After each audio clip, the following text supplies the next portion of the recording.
Well, hello there, long lost YouTubers. It's been a while. Took a little hiatus.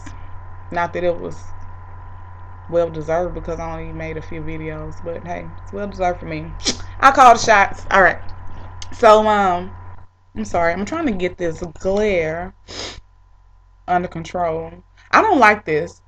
I'm not really feeling this. I had people hating on my bathroom, but right now that's looking like the best option. It gave the best light, and forget y'all. Y'all just have to deal with my curtain. Sorry. Anywho, I came on today to talk about something that kind of troubles me sometimes. Um, as you can see, the name of this video is a motherless child or motherless child, whatever. But the reason where this comes from is that because sometimes I feel like a motherless child, and I mean I'm sure a lot of us do. And not speaking of my physical mother because she's great, but spiritually, I know who my father is, But me being a young woman, you look up to your mother for guidance and as a role model and an example of how you're supposed to be. And being that I don't really have that guidance, and a lot of us, male or female, really don't have that guidance because we have been reared in a way that's so far away from the way we're supposed to be. Um, I don't really have a choice but to feel like that. And it's not our parents' fault because they were raised in the same way. But just to give you guys a little history, a little background. This kind of personal info that brings me to this whole point. But I grew up with, well, very confused. My mom's side of the family was Jehovah's Witness, and my dad's side was Catholic. Yeah, very different. Two totally different ends of the spectrum. And it's funny because neither side, like, um, attended church or the Kingdom Hall or whatever regularly. So it was like I was taught these concepts from both sides, but never really had an example for them. I mean, my grandma was an example, but you guys know what I'm saying. That's not the way we live. I was taught sometimes that I was supposed to live a certain way, but never saw it. And it's two totally different ideas coming to me. So you can imagine how I felt as a child. But when I got old enough to venture off on my own in college, my friend and I started to visit different churches trying to find a church home. And for some odd reason, we always felt like we were the only two in there looking around like, what the hell? I mean, we just weren't feeling it. And I was starting to wonder, question a lot of things because I'm like, am I tripping? Is there something wrong with me? Because everybody in here seems to be on the same boat, except for me. But luckily, I had confirmation with my friend because she was wandering around too. But make a long story short, a couple years ago, I came upon some information randomly. It's like stuff came from a bunch of different ways all at once, and that's why I always say I don't believe in coincidences. Most High definitely knows what he's doing and when he's doing and how he's doing it. So, you just got to roll with it. Because at that point, once I had started to try to find a church home, I had started doing a lot of praying as far as, asking for some truth and helping me to recognize the truth and helping me to recognize lies and deceit. But I'm happy to say that I have a much better understanding of things now. However, this is where my trouble comes in. I know what I'm supposed to do. I try my best to do it. Well, rewind that. I know what I'm supposed to do, I think. This is my problem. Because just like with any group of people, you're going to have a lot of different ideas that are along the same path, but different ideas.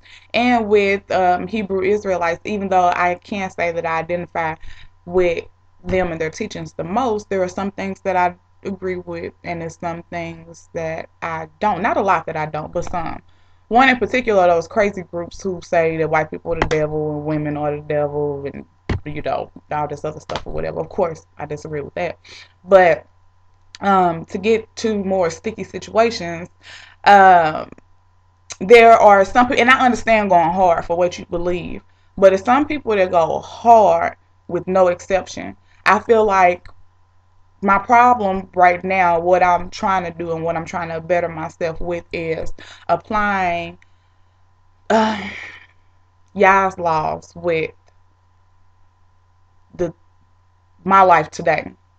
And I know this sounds kind of crazy because it's like, okay, it is what it is. You do what it say, and that's what it is. But it's certain things that aren't necessarily according to law, but according to society back then and customs and stuff. For instance, I give you an example: the head covering.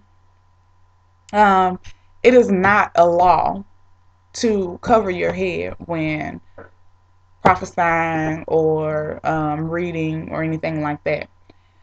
Now, do I do it? Yes, I do it just out of respect and because I think a lot of those laws were, intended to keep us focused and keep our minds on Yah no matter what we're doing.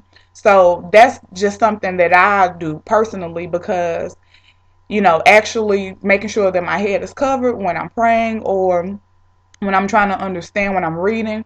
I do that because it just gives me um what's the word I'm looking for? I don't know. It helps me to stay humbled and remember where I'm coming from, with this. But technically, that's not one of his laws. That was a custom that they did back then that Paul spoke about. It was um, something that they did. Now, things are way different now, of course, and we have lost a lot of customs and things over time, which we can there. I mean, like that one. That one's right in the Bible. We know that one. But there are others that people kind of guess at. Another example. Okay, one of the laws is that a man should not dress like a woman and a woman should not dress like a man. Okay, some groups take this to the extent of women shouldn't wear pants. Now, my idea about it is, um, there is a such thing as men's pants and women's pants. Um, you know the difference between dressing like a boy and dressing like a girl. I don't think that necessarily means that you have to wear a skirt at all times to be identified as a woman. No, I don't think it goes quite that far. Um, it's just, I don't know. It's kind of hard to explain, but a lot of little things like that. So to get to my whole point, I've heard people that like go hard about things that are based off of their opinion. And I think that kind of turns people off. Not saying that you should speak according to what people want to hear, but at the same time, I think that you should be considerate and more open minded. And like I said, and not try to force your ideas on someone based off of them being law when they're not. So anyway, like I was saying, just being deceived over time um, brings me to the point that I am now. I kind of feel like I don't trust anyone when it comes to giving me the word, and I feel bad for this. I really do because you know, of course, we should fellowship together and stuff like that, but it's very hard to find people who are on the same page as you, especially when your mindset is totally different from the average and when your beliefs are totally different from the average person. It's kind of hard to find people who are like minded, let alone people you feel like you can trust because I don't know, it's just, that wolf in sheep's clothing is kind of um out there a lot. Excuse me. But so that's my struggle. Does anybody else have this struggle? I'm wondering. Like I said, my main thing right now is trying to apply the laws, the principles of the law to today. Now, there's certain things that you just can't get around. It is what it is. But there are certain things that were said and done according to times. And Do I try to make sure I do everything exactly the same way, or do I try to make sure that the principle behind that law is still met and that I'm still living up to what the Most High expects us to, given that word? So, I don't know, tricky. Like I said, a lot of people take the New Testament as scripture when it's not. Is, Paul reiterates a lot of scripture that's in the Old Testament, and so a lot of people say, "Well, this, that," when that's another man, true, an inspired man, but um, I don't know. I just think we have to be really careful, and again, this is just something that kind of bothers me at times, and I guess I just try to pray about it. But if anybody else has this issue, please let me know. Let me know I'm just not out here by myself again. I don't know. But thanks for listening. Thanks for your time. And I'm glad to be back. All right. Peace and blessings. Hair grease and dressings.